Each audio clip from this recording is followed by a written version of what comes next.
sa akin. Linisin mo sana ang aking karunungan at patawarin mo ang aking kasalanan. Ako'y kaawaan, o mahal kong Diyos, sang-ayon sa iyong kagandahang loob. Mga kasalanan ko'y iyong paminin, ayon din sa iyong pag-ibig sa akin.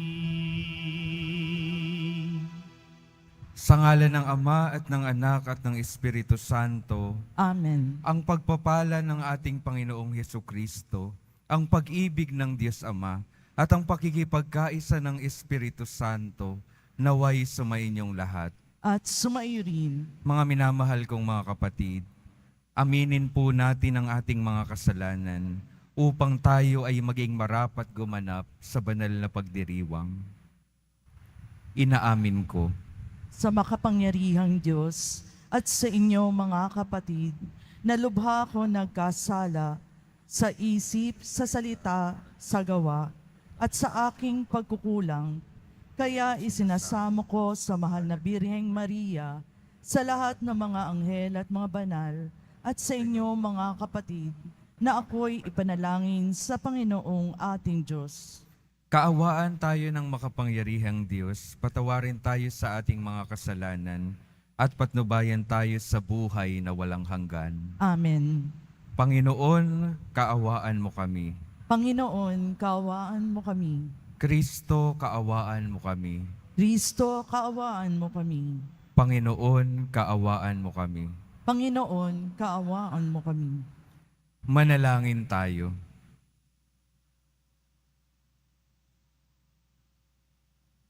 Ama naming makapangyarihan, patawarin mo ang mga pagsaway ng iyong sambayanan upang sa pagkakasangkot namin sa kinasadlakang kasalanan dahil sa aming angking kahinaan, kami iyong pagbigyang lumaya ng tuluyan sa pamamagitan ni Hesukristo kasama ng Espiritu Santo magpasawalang hanggan. Amen. Magsipo muna ang lahat. Ang simula ng aklat ni Propeta Jeremias. Naririnig kong nagbubulungan ang karamihan. Tinagurian nila akong kilabot saan man. Sinasabi nila, isuplong natin, isuplong natin. Pati matatali kong kaibigay, naghahangad ng aking kapahamakan. Wika pa nila, marahil ay malililang natin siya. Pagkatapos, dakpin natin at paghigantihan. Subalit ika'y nasa panig ko, Panginoon, malakas ka't makapangyarihan. Madara pa ang lahat ng umuusig sa akin. Hindi sila magtatagumpay kailanman. Mapapahiya sila sapagkat hindi sila magwawagi.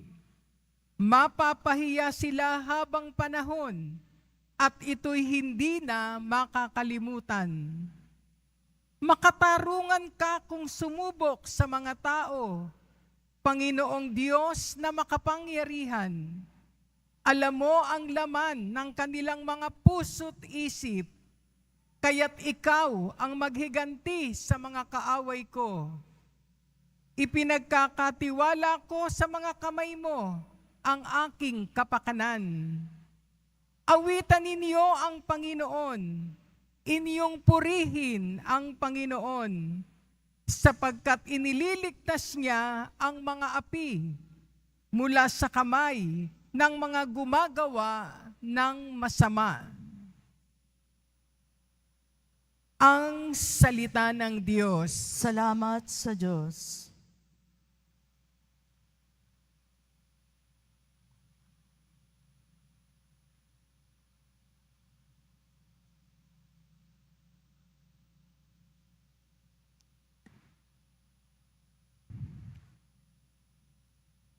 Sa kahirapay humihibik at ako iyong dininig. Sa kahirapay humibik at ako'y iyong dininig. O Panginoon kong aking kalakasan, minamahal kitang ng tunay na tunay. Panginooy batong hindi matitinag, matibay kong muog at tagapagligtas. Sa kahirapay humibik at ako'y iyong dininig. Diyos ko ang sa akin ang nag-iingat, tagapagtanggol ko at aking kalasag. Sa iyo, Panginoon, ako'y tumatawag. Sa mga kaaway, ako'y iyong iligtas. Sa kahirapay humibik at ako'y iyong dininig. Gapos ako ng tali ng kamatayan, siniklot ng alon ng kapahamakan. Nabibingit ako sa kamatayan, nakaumang na sa labi ng libingan. Sa kahirapay humibik at ako'y iyong dininig. Kaya't ang poon ay tinawag ko. Sa aking kahirapan, humingi ng saklolo. Mula sa templo niya, tinig ko'y narinig. Umabot sa kanya ang aking paghibik. Sa kahirapay humibik at ako'y iyong dininig. Magsitayo na po ang lahat.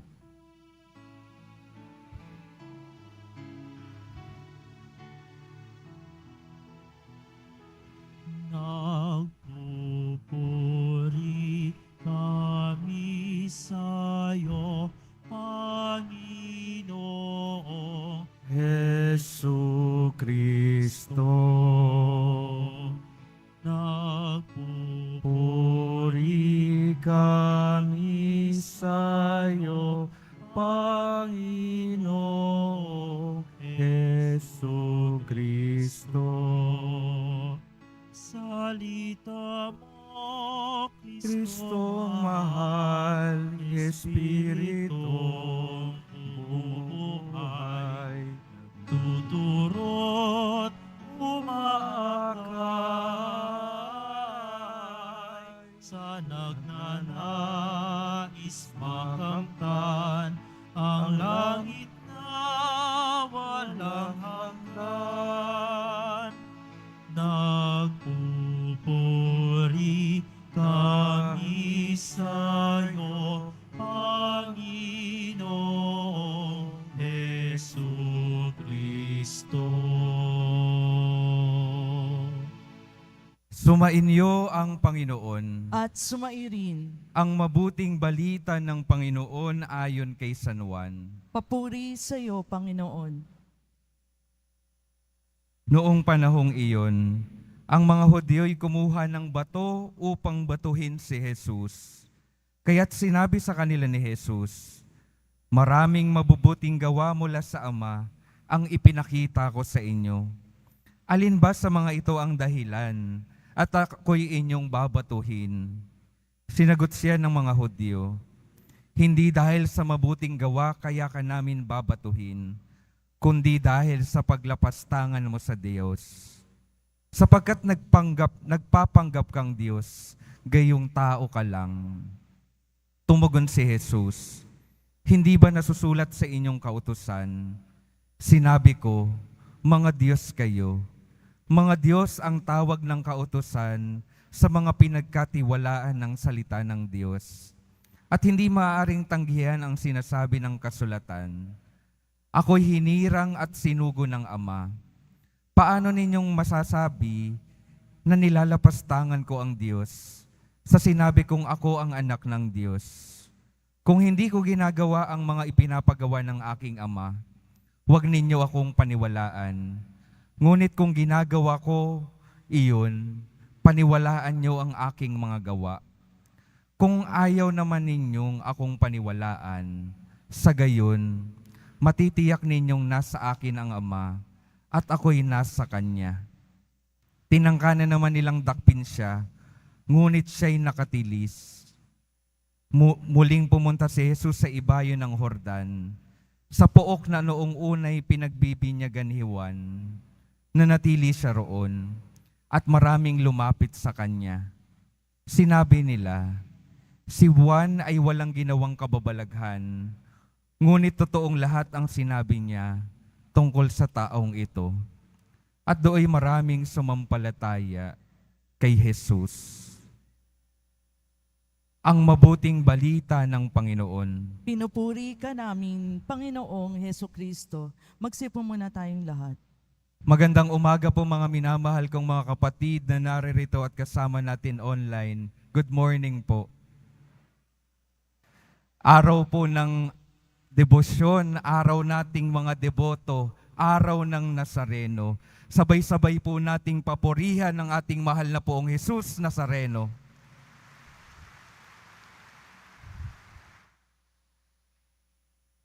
Pakingitian naman po yung mga katabi, pakisabi, good morning.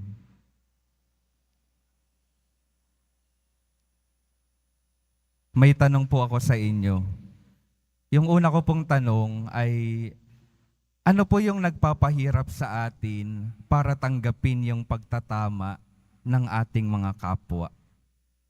Kapag tayo ay tinatama, kadalasan po, di ba, tayo ay nasasaktan. Anong dahilan bakit tayo nasasaktan? Siguro po isa sa mga dahilan kung bakit tayo nasasaktan kapag tinatama tayo ng ating mga kapwa ay dahil masyado na tayong sanay sa ating kamalian. Hindi na natin matanggap yung pagtatama at gustong pagsasaayos ng ibang tao sa ating mga ugali.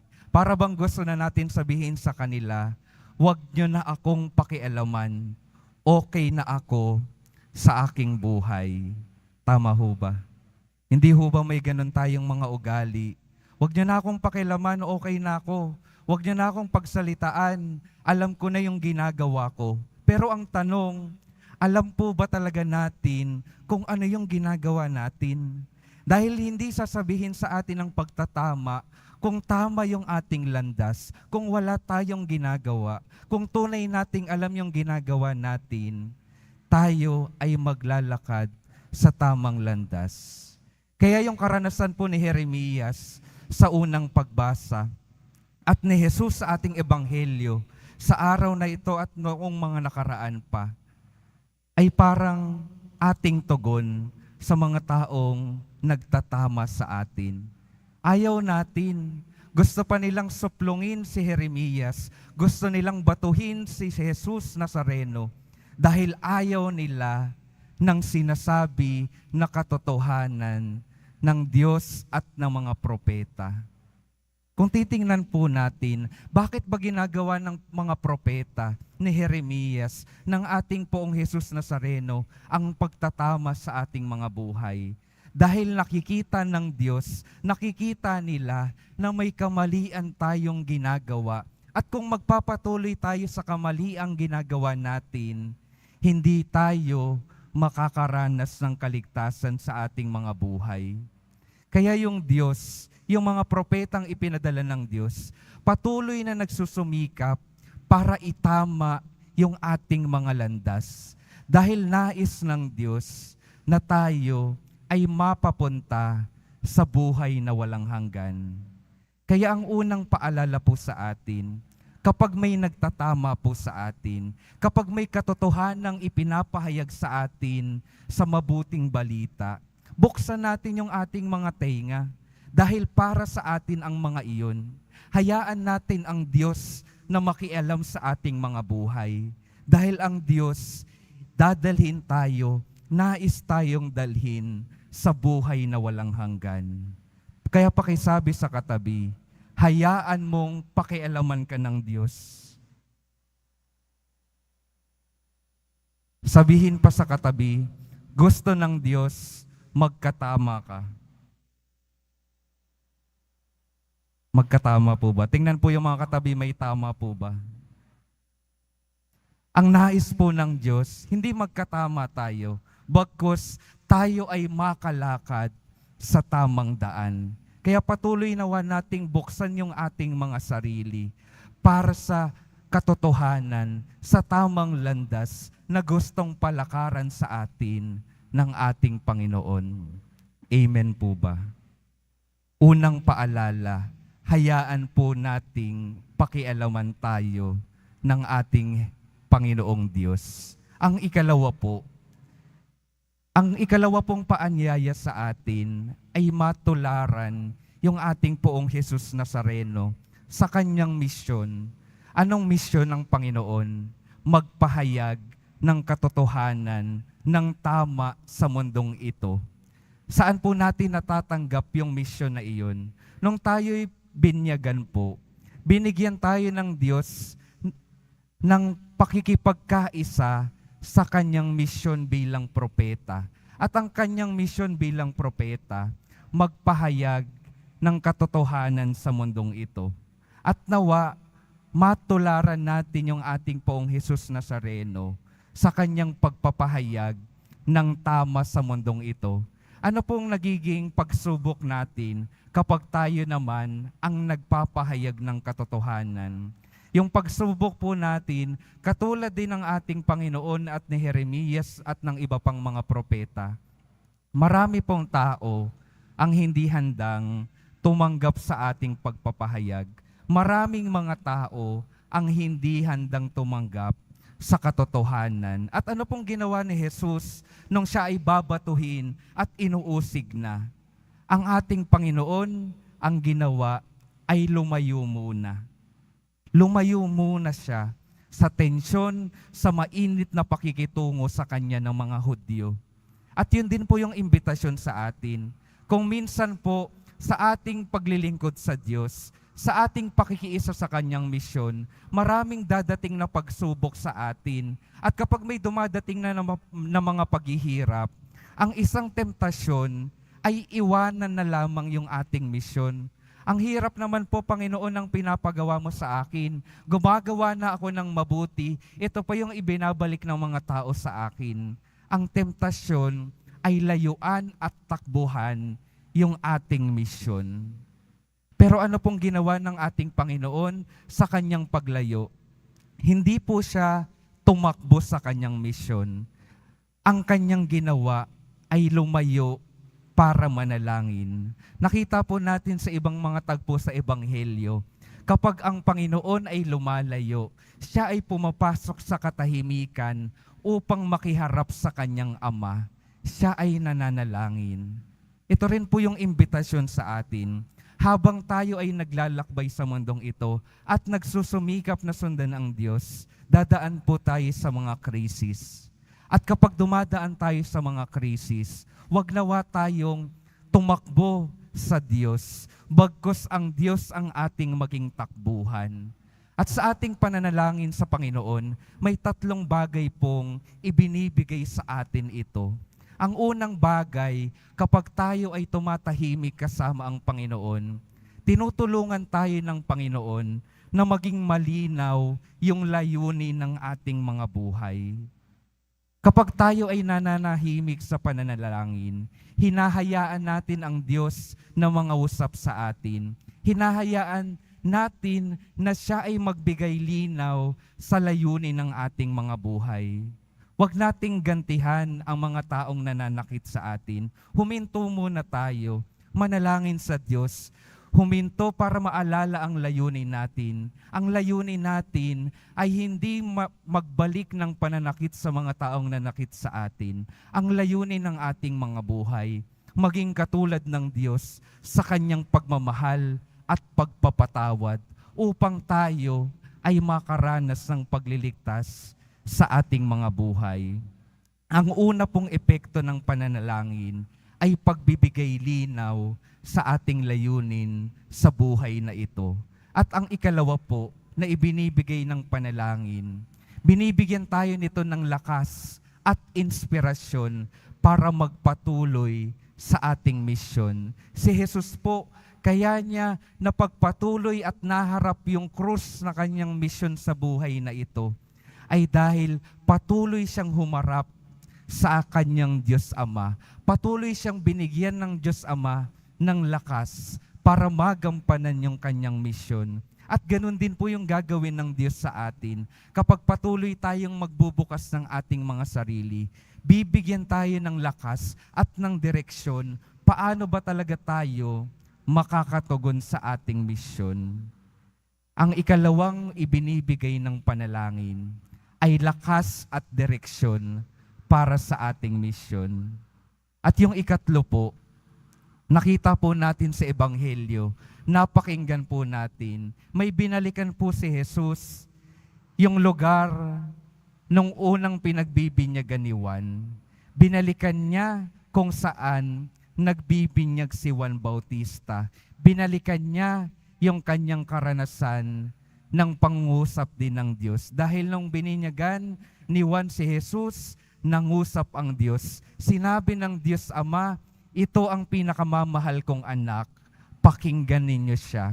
Ano pong ikatlong mahalagang pinapaalala at pinaparanas sa atin kapag tayo ay pumapasok sa panalangin?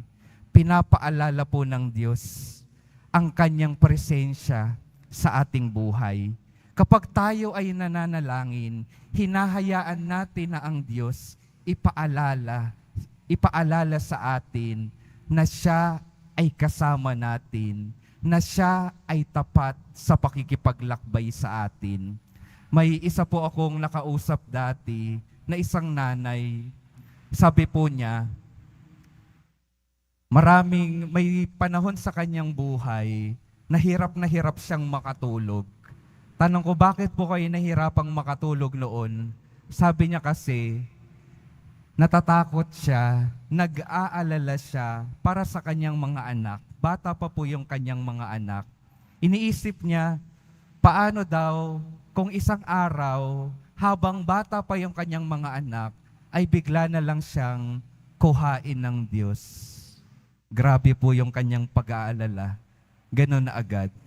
Tapos ang ginawa niya raw, umaga, gabi-gabi, ay patuloy na nanghingi ng lakas, ng paliwanag sa Diyos. At isang araw daw, pagkagising niya, sa kanyang pananalangin, ipinaalala ng Diyos yung kanyang sariling karanasan.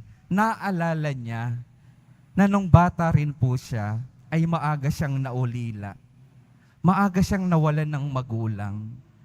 Pero nasaan na siya ngayon? Maganda yung kanyang trabaho at mayroon siyang pamilyang lubos na nagmamahal sa kanya.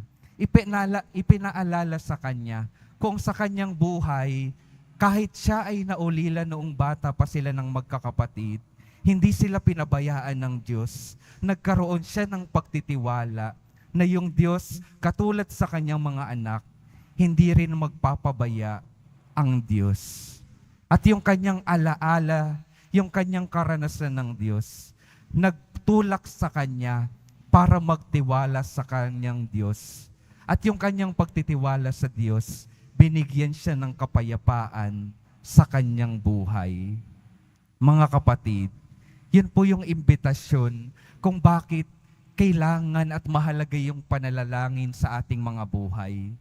Ito ay para bigyang linaw yung ating layunin sa buhay na ito, para hindi tayo mawala sa tamang landas. Ang pananalangin, nagbibigay ng direksyon sa ating nilalakaran sa mundong ito. Nagbibigay ng direksyon para sa ating misyon. At ang pananalangin, ipinapaalala sa atin na mayroon tayong Diyos na tapat at patuloy na gumagabay sa atin ngayon pa lamang hanggang sa buhay na walang hanggan.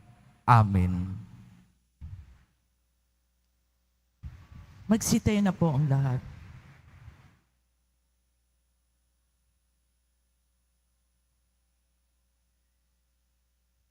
Minamahal kong mga kapatid, manalangin tayo na patuloy tayong patnubayan ng Diyos sa pamamagitan ng kanyang mga propeta upang maipalaganap natin ang mensahe ni Jesucristo. Sa bawat panalangin ng ating sasabihin, Ama ng mga patriarka at mga propeta, dinggin mo kami. Ama ng mga patriarka at mga propeta, dinggin mo kami. ang simbahan sa pamamagitan ng mga pinuno nito naway magpatupad ng kanyang misyon na ipahayag ang ebanghelyo nang walang pagbabago sa anumang aral nito. Manalangin tayo. Ama ng Patriarka at mga propeta, dinggin mo kami. Ang mensahe ni Jesus, tulad ng lebadura, naway magpabago sa bawat aspeto ng ating buhay. Manalangin tayo. Ama ng Patriarka at mga propeta, dinggin mo kami. Ang mga Kristiyano, naway hangarin ang pagsupil sa sarili, lalo na sa panahong ito ng pagsisisi sa kasalanan. Manalangin tayo. Ama ng Patriarka at mga propeta, dinggin mo kami. Ang mga pagsubok sa buhay, naway hindi makasira ng ating loob, bagkos makatulong sa paglago natin sa pananampalataya. Manalangin tayo. Ama ng Patriarka at mga propeta, dinggin mo kami. Ama, ipinadala mo sa amin ang mga pangaral ng mga propeta upang panatilihin ang aming pag-asa. Hinihiling namin ito sa pamamagitan ni Kristo na aming Panginoon. Amen. Magsipo muna ang lahat.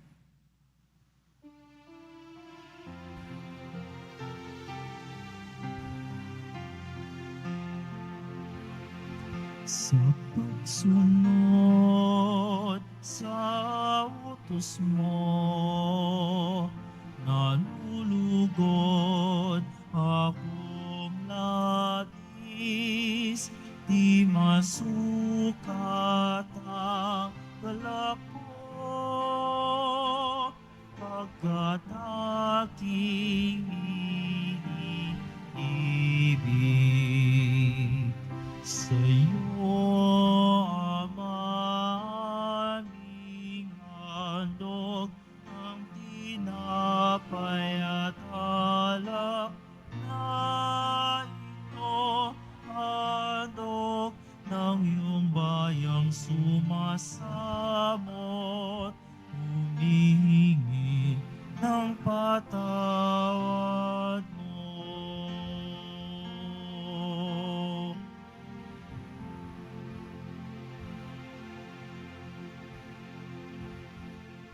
Magsitayo na po ang lahat.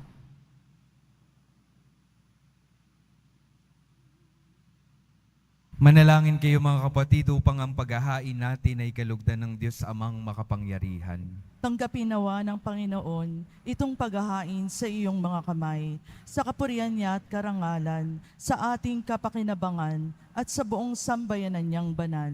Ama naming lumikha, ipagkaloob mong kami maging laging marapat para ang paglilingkod sa iyong dambanay aming maganap, upang sa paglahok naming lagi rito, kami maligtas sa pamamagitan ni Hesukristo, kasama ng Espiritu Santo, magpasawalang hanggan. Amen. Sumainyo ang Panginoon. At sumairin, Itaas sa Diyos ang inyong puso at diwa. dinaas na namin sa Panginoon. Pasalamatan natin ang Panginoong ating Diyos. Marapat na siya ay pasalamatan.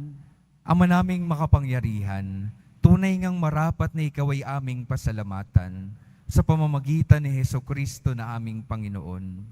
Sa pagpapakasakit ng giliw mong anak, ang sangkatauhay minarapat mong magpahayag ng iyong dakilang pag-ibig sa lahat. Napawang nais mong tubusin ng Mesiyas. Sa harap ng iyong kadakilaan, kapos ang dila naming magsaysay. Sa pag-ibig na makapangyarihan, na sa krus ay itinanghal. Sa krus ipinasyang patawarin ang mga tao. Sa krus nagtagumpay ang ipinangakong Kristo. Kaya kaisa ng mga anghel na nagsisiawit ng papuri sa iyo, nang walang humpay sa kalangitan, kami nagbubunyi sa iyong kadakilaan.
ng kabanalan. Kaya't sa pamamagitan ng iyong Espiritu, gawin mong banal ang kaloob na ito upang para sa amin maging katawan na dugo ng aming Panginoong Hesu Kristo. Bago niya pinagtiis ang kusang loob na maging handog, hinawakan niya ang tinapay, pinasalamatan kanya, pinaghati-hati niya iyon, iniabot sa kanyang mga alagad at sinabi, "Tanggapin ninyong lahat ito at kanin. Ito ang aking katawan na ihahandog para sa inyo."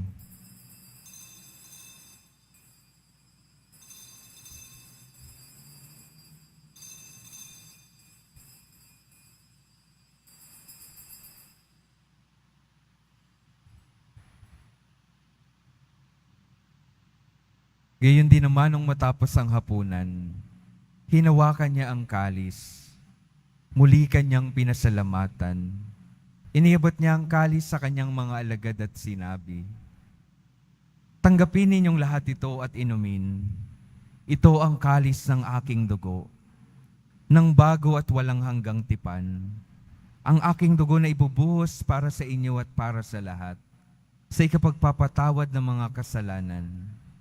Gawin ninyo ito sa pag-alala sa akin."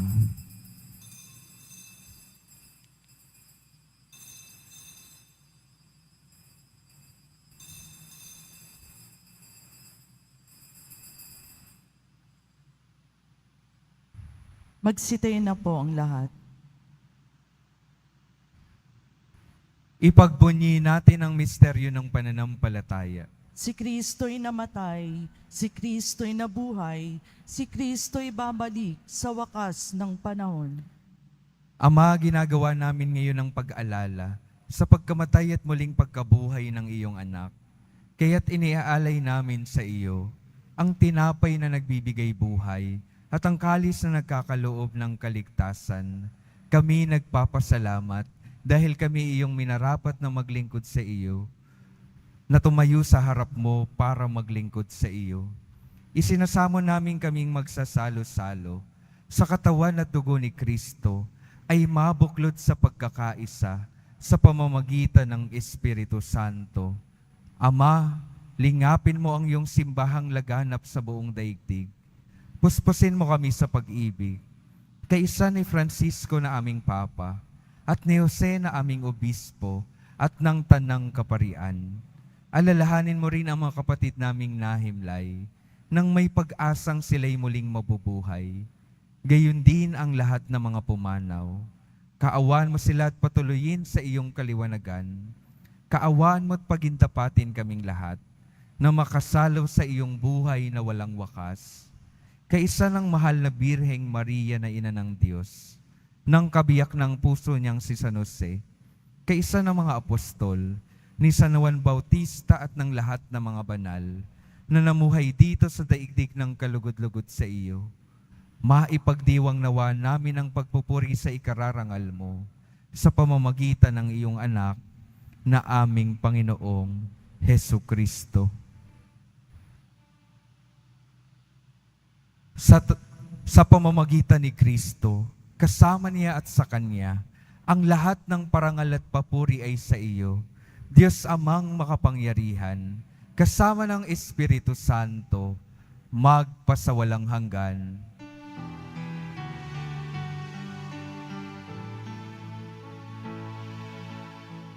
Amen. Amen. Amen.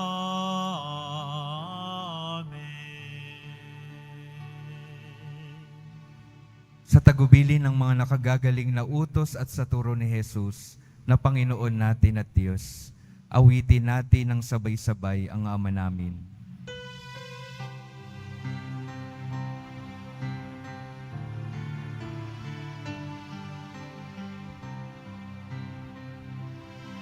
Ama namin, sumasalangit ka, sambahin ang ngalan mo, mapasamin ang kaharian sundin ang loob mo dito sa lupa para ng sa langit. Bigyan mo kami ngayon ng aming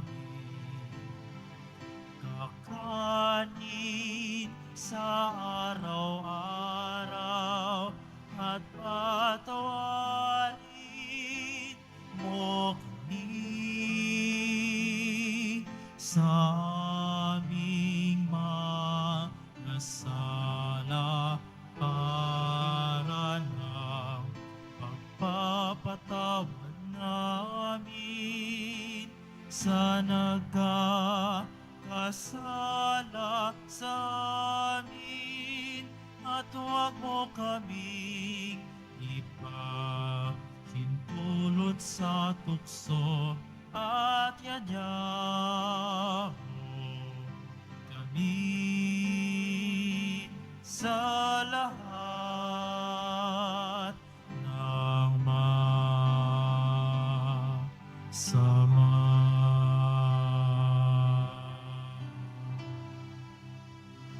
Hinihiling namin kami adya sa lahat ng masama, pagkalooban ng kapayapaan araw-araw, iligtas sa kasalanan, at ilayo sa lahat ng kapahamakan, samantalang aming pinananabikan ang dakilang araw ng pagpapahayag ng tagapagligtas naming si Hesukristo. Sapagkat iyo ang karian at ang kapangyarihan at ang kapurihan magpakailanman. Amen. Panginoong Hesukristo, sinabi mo sa iyong mga apostol, kapayapaan ang iniiwan ko sa inyo, ang aking kapayapaan ang ibinibigay ko sa inyo. Tunghayan mo ang aming pananampalataya at huwag ang aming pagkakasala. Pagkalooban mo kami ng kapayapaan at pagkakaisa ayon sa iyong kalooban, kasama ng Espiritu Santo, magpasawalang hanggan. Amen. Ang kapayapaan ng Panginoon ay laging sumainyo. At sumairin. Magbigayan kayo ng kapayapaan sa isa't isa.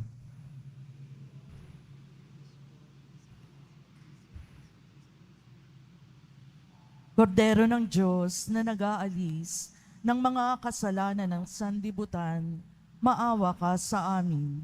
Kordero ng Diyos na nag-aalis ng mga kasalanan ng sanlibutan, maawa ka sa amin. Kordero ng Diyos na nag-aalis ng mga kasalanan ng sanlibutan, ipagkaloob mo sa amin ang kapayapaan. Magsilod pong lahat.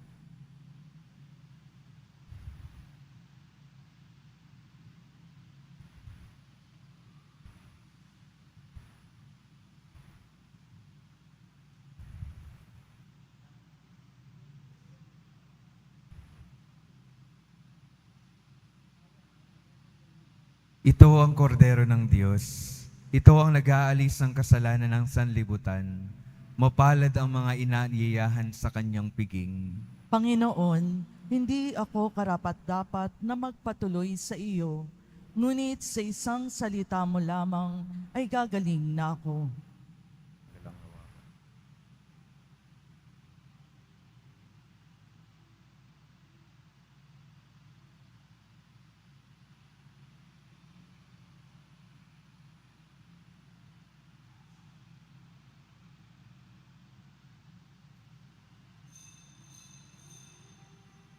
Para sa lahat ng tatanggap ng banal na komunyon, sasagot po tayo ng amen pagkasabi ng pari o ng lay minister ng katawan ni Kristo at isubo agad sa bibig bago mali sa harapan ng pari o lay minister.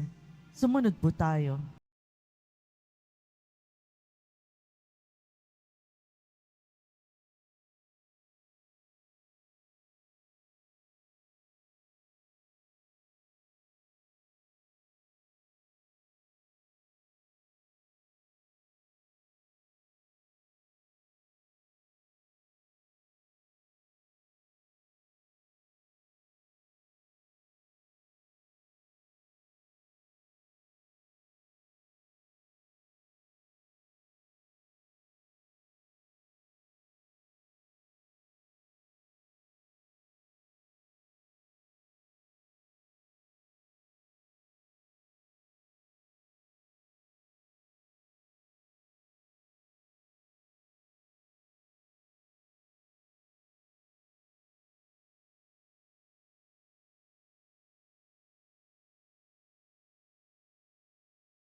Manalangin tayo.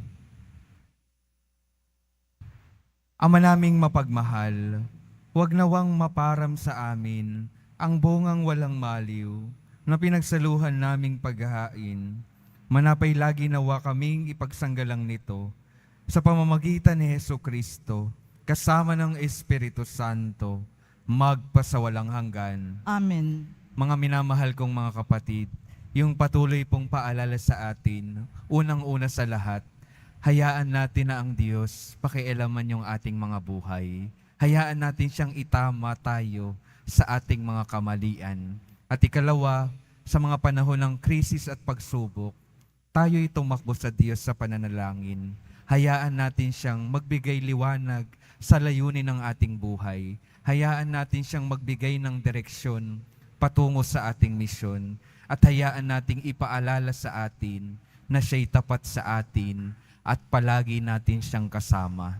Sumainyo ang Panginoon. At sumayin. Mahal na poong Jesus Nazareno, inihayag mo sa pamamagitan ng krus ang walang maliw na pag-ibig ng Diyos sa sangkatauhan. Pakinggan mo ang kahilingan ng iyong angkan na nagsusumamo sa iyo. Makamtanawa nila ang iyong katugunan at tanggapin ang kasagutan na may utang na loob na tinatanaw. Basbasan din po ninyo ang mga daladala nilang mga imahen at dasalan. Sa pamamagitan ng bendisyon na ito, naway maalala nila ang mga pangako nila sa binyag na ikaw ay kanilang iibigin at paglilingkuran bilang Panginoon, magpasawalang hanggan. Amen. At pagpalain kayo ng makapangyarihang Diyos, Ama, Anak at Espiritu Santo. Amen. Humayo kayong mapayapa, taglay ang pag-ibig ng poong Jesus Nazareno. Salamat sa Diyos.